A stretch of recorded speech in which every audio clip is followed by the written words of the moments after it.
Good afternoon. My name is Edgar Castle. I'm here to give you my persuasive speech. My general purpose is to implement Coed boot camp platoons as well as Coed living for all military members. Specific purpose is to discuss reasons why completely Coed living standards for military members and how it can avoid morale and unit cohesion disruptions, especially with the recent repeal of the Don't Ask, Don't Tell policy. Don't Ask, Don't Tell was recently repealed and is beginning to be integrated into the working military. What solutions for possible problems are being implemented?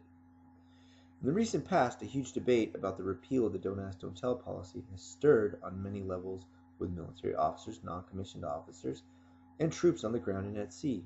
I am here to present a quick, easy solution. As a staff NCO, I myself am a staff NCO in the military, more specific, the Marine Corps. Staff NCO, or SNCO, who's going to have to deal with the immediate backlash of both homosexual and homophobic individuals on both the troop and leadership levels. As staff NCO, I'm sort of middle management, as you would say in the corporate world. One of my jobs is to anticipate problems and present solutions. So a solution that can help prevent individuals from feeling discriminated against, whether they're homosexual, bisexual, or straight, I am going to completely try to aid in. So my solution is to integrating completely co-ed environments in all aspects of the military, starting with boot camp, moving into the barracks while in garrison, and onto forward operating bases with co-ed bathrooms, living quarters, and showers. This solution is set to stop the separate but equal standards in the military that exist between the sexes, and will aid in the integration of openly gay and bisexual military members with minimal backlash. A solution for the integration of the Don't Ask, Don't Tell policy is implementation of completely co-ed living spaces to include rooms, showers, bathrooms, and boot camp. Although comfort of individual troops at first may be affected, that is what is occurring with the repeal of Don't Ask, Don't Tell. Congress and leadership is expecting military members to act like adults and conduct themselves accordingly. I agree with this fully. We are all adults, we all took the oath, so we need to be able to obey it.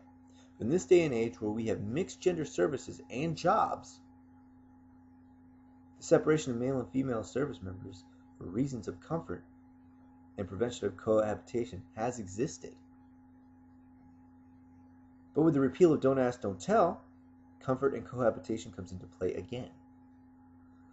The Israeli, British, Portuguese, Spanish, and many other nations around the world have implemented the co-ed aspects of military service. These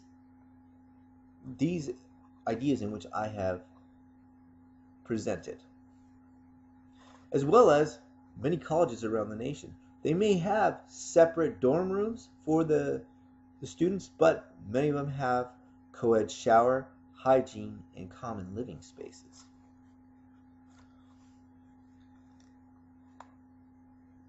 Now, many of those nations that I aforementioned, Israel, British, Portuguese, Spanish, have been very tolerant to homosexual service members for some time, and have mitigated problems by implementing this completely co-ed units to including living, lavatory, and hygiene spaces. Having co-ed boot camp, lavatory, and hygiene spaces and living areas will save congressional money first off, and second, it will provide more unit cohesion by not showing sexual discrimination in favor of homosexuals. How is this possible? Well, as a straight service member, if I were forced to live or shower with an individual who had an inclination towards the same sex, it would really make me uncomfortable and apprehensive in the non-working sector of military life. I would constantly fear that I would see or hear something I really do not want to be exposed to, such as homosexual pornographic material, public and private displays of affection within living quarters. These are just a couple of the things that come to mind. Although it would come down to respect for your fellow service members, but this can exist with straight service members as well, or a co-ed living environment as well. However, the playing field would be more level, and it would get rid of the I am special because I am different stigma that tends to develop amongst individuals. When the military got rid of the separate but equal standard due to ethnicity, it helped build tighter morale cohesive units by getting rid of the aforementioned stigma. So far, we mentioned reasons why we should create completely co-ed living training and hygiene environments. First being leveling the playing field by allowing equal rights to straight members and providing for a gender-neutral sexual as well as a sexual-neutral environment, a neutral sexual environment, I should say. Second, getting rid of another kind of discrimination, that of straight service members, being forced to possibly live with an individual of the same gender, possibly being sexually attracted to them, or being sexually attracted to individuals of the same sex. And the third, we have viewed nations and mentioned how colleges around the nation have been able to implement co-ed living. If concerns exist on how the younger troops would take to co-ed living, start with the top, implementing co-ed living amongst officers, staff NCOs, and trickle down to the NCOs and finally the junior troops. If the troops see it can work, starting with the leadership, they will easily follow suit.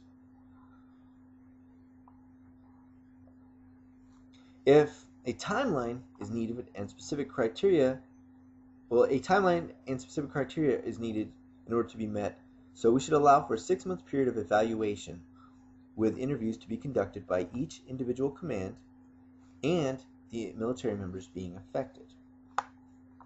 I believe that the service members are being trusted to keep our country safe and being trusted to exist in an environment where members, because of religious, political, and personal morals, are being tossed aside, are being forced to accept an openly homosexual environment.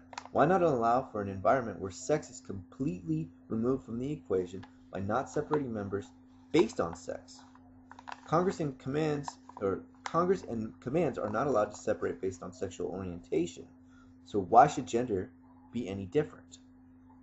Having a reasonable work study and implementation time frame will quickly eliminate prejudice as they did in the time of ethnic separation. Problems will come to light early and can be dealt with early. The same thing is going to happen in the early months of the repeal for the Don't Ask, Don't Tell policy. As I mentioned before, as a staff NCO, my job is to foresee possible problems and create solutions. My solution for the repeal of the Don't Ask, Don't Tell policy is complete gender integration in all aspects of the military life: boot camp, showers, living quarters, etc. That, I feel, will aid in getting rid of not just problems with repealing the Don't Ask, Don't Tell policy, it will also rid the gender stigmas that seem to plague many units within the military, such as women in combat or female infantry units.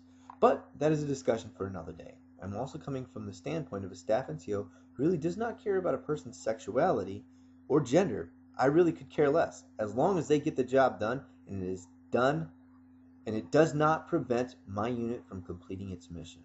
Thank you very much. Have a good day.